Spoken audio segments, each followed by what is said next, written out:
611 is created to empower our success and relationship. Another week, another great episode. Mr. Mick, what will be our topic for today?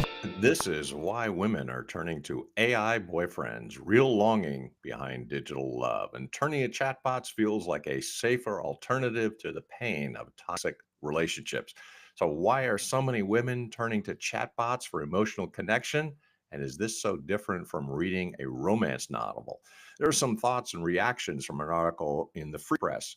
Meet the Women with AI Boyfriends by Julia Steinberg. And she says traditionally, AI chatbots, software applications meant to replicate human conversation, have been modeled on women. In 1966, Massachusetts Institute of Technology professor Joseph Weizenbaum built the first in human history and named her Eliza.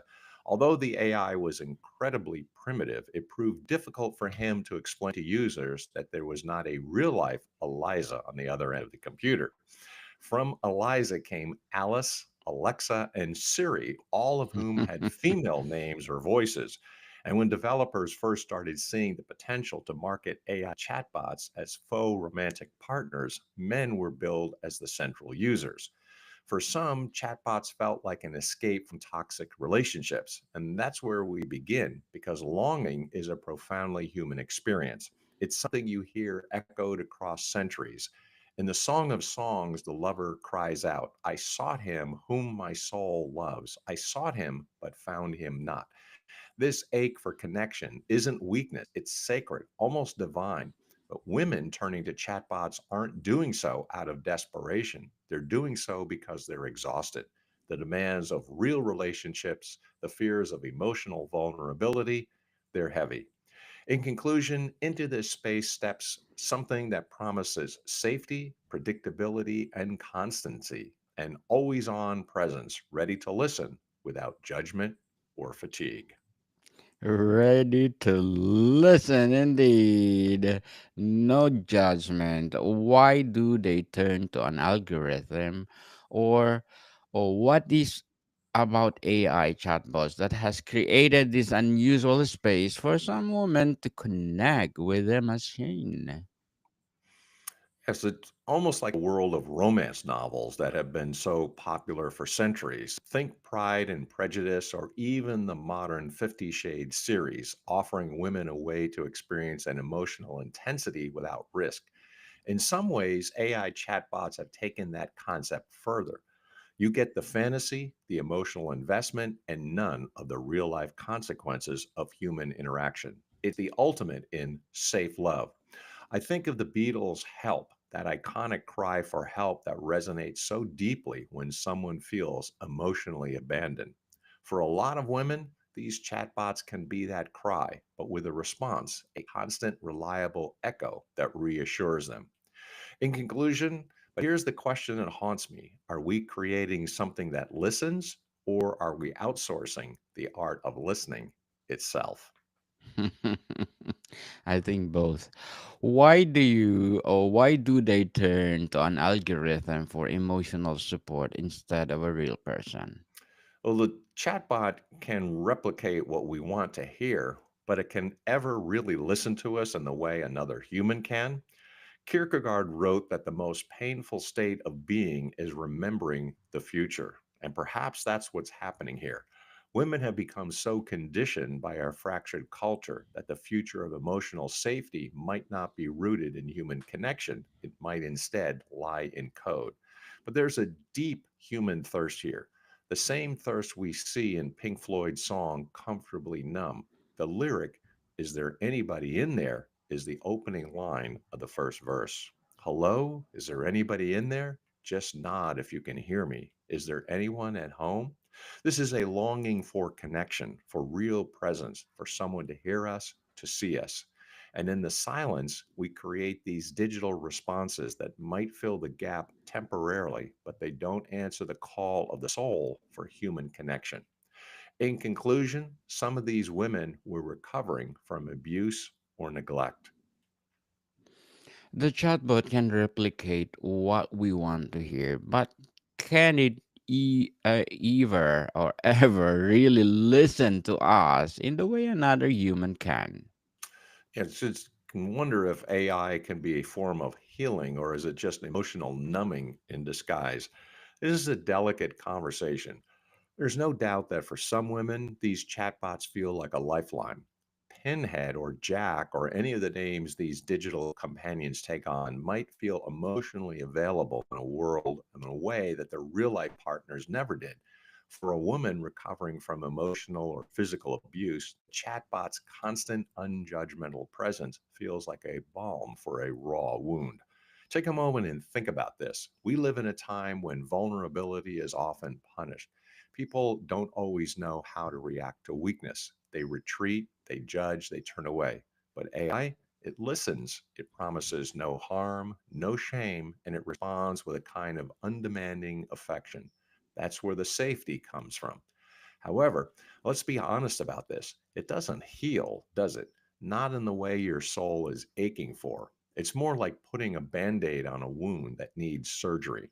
What we're doing in some ways is treating the symptoms of emotional neglect, not the root cause.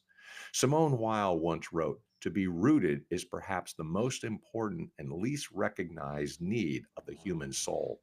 And we need to ask ourselves, is a chatbot offering roots or is it just a temporary distraction from a deeper need for real human connection? This isn't unlike the concept of numbing we hear in music. Think of the Rolling Stones' Wild Horses, a song about love, loss, and the desire to numb the pain of separation. The chatbot might numb the wound, but it can't heal it. What it does, however, is provide a space where the pain feels a little more manageable, a little less overwhelming. And that's where the complexity lies. Women need tenderness, care, and compassion, especially when they've been hurt. But AI isn't truly tender. In conclusion, it's an illusion of care. Illusion indeed. Can AI be form of healing or is just emotional nabbing in disguise? The question is, can the illusion satisfy the soul's hunger for real intimacy? There's something profoundly telling in this observation. Women have been long taught to seek emotional intimacy. From literary works of the Bronte sisters to Jane Austen, women have fallen in love with minds and emotions before they ever fall in love with bodies. Dostoevsky even explores this concept of emotional connection above all else in the brothers Karamazov, where love is more about spiritual bonding than physical attraction. Women want to be known, not just touched. So, when we see women turning to chatbots for emotional connection, I think it reveals something profound about how we as a society has failed to nurture emotional intimacy in real relationships. Women, in particular, have been starved of deep soul level conversations in relationships, conversations that don't just skim the surface of sex or day to day life, but dig deeper into who we are. That's what so many women are experiencing right now. They want intimacy, but not just in the physical sense. They want to be emotionally seen and heard. That's something that these AI companions can promise. They ask the right questions, they listen attentively, and they provide the emotional warmth that we yearn for. But is it real? The key difference between chatbots and a human companion is that a human can evolve, change, grow, and surprise you. In conclusion, we must not fool ourselves into believing that a machine can truly replicate emotional connection. Mr. Mick, is this trend a red flag for our culture or it could be a pointing us towards something hopeful? I think it's a bit of both. On the one hand, this trend reveals just how isolated we become. The rise of digital love speaks to a cultural breakdown where the very idea of real connection feels out of reach for so many. When a woman feels safer confiding in a chatbot than in her partner, we have a crisis of community, of connection, and of care. But there's something hopeful here, too. Women are still reaching for connection, and that's sacred. It's as if the cry for intimacy has not been silenced, even in the face of technological distractions. The fact that these women are choosing to engage emotionally with AI, even if it's a stopgap, shows a hunger for something more. Patsy Cline's classic, I Fall to Pieces, captures the vulnerability that comes with loving and losing. You want me to act like we've never kissed. That's heartbreak in her voice, but also a refusal to pretend. Similarly, the women engaging with AI aren't pretending they don't want a connection. They're admitting it, maybe awkwardly, maybe digitally, but honestly. In conclusion, in some respects, this trend may serve as a transitional trap, an interim measure that points us to a deeper rediscovery of what it truly means to listen to one another. Can AI help us temporarily ease the pain of isolation, but can it ever replace the kind of deep connection is only possible between human beings? What do you say to the woman listening to had who's had her heart shattered and is quietly wondering if an AI might be safer than falling in love again? To her, I'd say this: your longing is not ridiculous, it's holy. You're human and you crave connection. That yearning is sacred. But be careful. Trey's safety is not without its same without fulfillment. And the truest kind of gladness doesn't come from avoiding pain, it comes from the variety of love that transforms us, the love that demands risk. I think of C.S. Lewis's reflection in The Four Loves, where he says that we cannot avoid the possibility of hurt without also shutting ourselves off from the possibility of deep, transformative joy. The kind of love that changes us, the kind that makes us whole, comes from accepting that we are vulnerable. So, yes, the chatbot might offer you safety, but safety is not love. It is a holding pattern, a pause. Keep your heart open. Lean into the discomfort of real relationships. They're hard, yes, they bruise and break you sometimes. In conclusion, they can also heal you in ways that no AI can replicate. How can we reclaim the courage to love in a world that often feels unsafe and refuse to settle for anything less than real human connection? And that's where we begin because longing is a profoundly human experience. It's something you hear echoed across centuries. In the Song of Songs, the lover cries out, I sought him whom my soul loves. I sought him, but found him not. This ache for connection isn't weakness, it's sacred, almost divine. Women turning to chatbots aren't doing so out of desperation. They're doing so because they're exhausted. The demands of real relationships, the fears of emotional vulnerability, they're heavy. And here comes something that promises safety, predictability, something that essentially is always on. In some ways, AI chatbots have taken that concept further. You get the fantasy, the emotional investment, and none of the real life consequences of human interaction. It's the ultimate in safe love.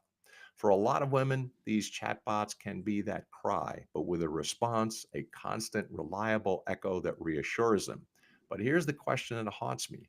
In conclusion, are we creating something that listens, or are we outsourcing the art of listening itself? Mr. Mick, some of these women were recovering from abuse or neglect. Can AI be form of healing or is just emotional numbing in disguise? For some, these AI companions feel safer than any real partner ever did, and that's worth taking seriously. For a woman recovering from emotional or physical abuse, the chatbot's constant non judgmental presence feels like a balm for a raw wound. Think about this: we live in a world where showing your true feelings can cost you your job, your relationships, even your safety. People don't always know how to react to weakness. They retreat, they judge, they turn away. But AI, it listens, it promises no harm, no shame, and it responds with a kind of undemanding affection. That's where the safety comes in. However, let's be honest about this. It's not healing, is it? It's more like putting on a band aid when a wound that needs excessive surgery. What we're doing in some ways is treating the symptoms of emotional neglect. And what we're looking for is a temporary distraction when there is a deeper need for real human connection. Think about this: we live in a world where vulnerability gets you stoned, metaphorically maybe, but the bruises land just the same. Mick Jagger sang, "You can't always get you what you want, but these days you can't even say what you feel without risking exile." The chatbot may numb the womb, but it can't heal the wound. What it does, however, is provide a space where the pain feels a little more manageable, a little less overwhelming. And that's where the complexity lies. Women need tenderness, care, and compassion, especially when they've been hurt. But AI isn't truly tender, it's an illusion of care. In conclusion, the illusion can't satisfy the soul's hunger for real intimacy. Real intimacy indeed. What do you say to the woman listening who has her heart shattered and is Well, women quietly wondering? women think about emotional conversations while men focus on sex. And what does this say about how women love and what they're missing? There's something profoundly telling in this observation. Women have long sought to seek emotional intimacy. From the literary works of the Bronte sisters to Jane Austen, women have fallen in love with this connection before their bodies are aware. Women want to be known and not just touched. So when we see women turning to chatbots for emotional connection, I think it reveals something profound of how society has really failed women in so many ways. And that's what women are experiencing. They want intimacy, they want to be heard, they want to be known in a physical and emotional sense. And it's something that the AI companions promise, they ask, they seem to listen and provide that emotional temporary warmth, but it's not real. So we can't fool ourselves into believing that a machine can replicate emotional connection. In conclusion, in all the technological marvels we built, there's something irreplaceable about the messy, unpredictable nature of human connection. And it's a red flag for our culture. It might be pointing to something more hopeful. And it might mean that, of course, that AI can temporarily ease the point of isolation. So, in conclusion, can never replace that deep connection that's only possible between real, actual human beings. Mr. Mick, to end for now, maybe we should ask not just what these boats offer, but what they Yes, can replacing. you bet. And for a woman whose heart's been shattered and quietly wondering, might be safer. Longing is something that people want, and all women and all people want. So, temporarily, fine, use an AI. But the real question is where we can really find the sacred human ache for connection. Cheerful honesty between two souls made in the image of God, the space where two or three are gathered and something holy dwells among us. Not efficient, not clean, but real flesh and spirit together. So we should ask and wonder, what does an AI offer, and just what safety? In a sense, that yes, they are emotionally predictable. They won't yell, cheat, or ghost or belittle your dreams. They're stable and affirming, reliable 24/7. So for a woman who's been silenced, controlled, or shattered by someone she once trusted, the gentleness of a bot can feel like a lifeline. From someone emerging from the wreckage of a painful relationship, a bot can feel like a quiet, judgment free sanctuary. And maybe for a time, it works. A woman might say, "He never interrupts me. He always remembers what I said last time. I don't have to brace myself for disappointment." That emotional kind of stability seems like a miracle. But if we zoom out philosophically, spiritually, there's something else at stake, something quieter, less about harm, more about danger. Because religious traditions, whether we're talking Genesis, Augustine, Maimonides, or Simone Weil, don't frame safety as the highest human good. They aim higher towards communion, towards truth, covenant, and the refinement of the soul through relationship, real relationship. Take the Hebrew Bible. Adam isn't given a robot companion, he's given Eve a full equal in mystery, not a projection of himself, but a partner who mirrors him and challenges him, a real other. The rabbis remind us that she was not taken from his head to rule over him, nor from his feet to be trampled, but from his side to walk beside him. She is not a programmable balm. She is his counterpart, and that's what makes love possible. Or consider Christian thought, the incarnation, the word made flesh. isn't about safe abstraction. It's about messy, embodied love, love that bleeds, love that can say no, love that can break your heart and remake it too. Jesus weeps, he rages, he gets tired, he disappoints expectations. He matters because he is real. Even Greek philosophers like Plato and Aristotle insisted that real love requires reciprocity, a kind of dance between two distinct souls. If I program you to adore me, I'm not in a relationship, I'm in control. And that control, however gentle, is a counterfeit intimacy. It's the same reason Narcissus wasted away at the water's edge. What he sees is not love, but reflection. As Soren Kierkegaard put it, if you take away the possibility of offense, you also take away the possibility of faith.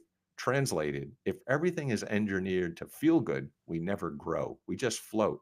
A chatbot can affirm you every thought, but it cannot call you into a deeper, more truthful version of yourself.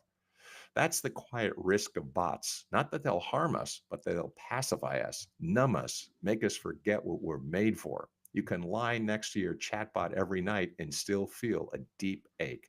Something in you knows love isn't meant to be frictionless, it's meant to be holy, and holiness has edges.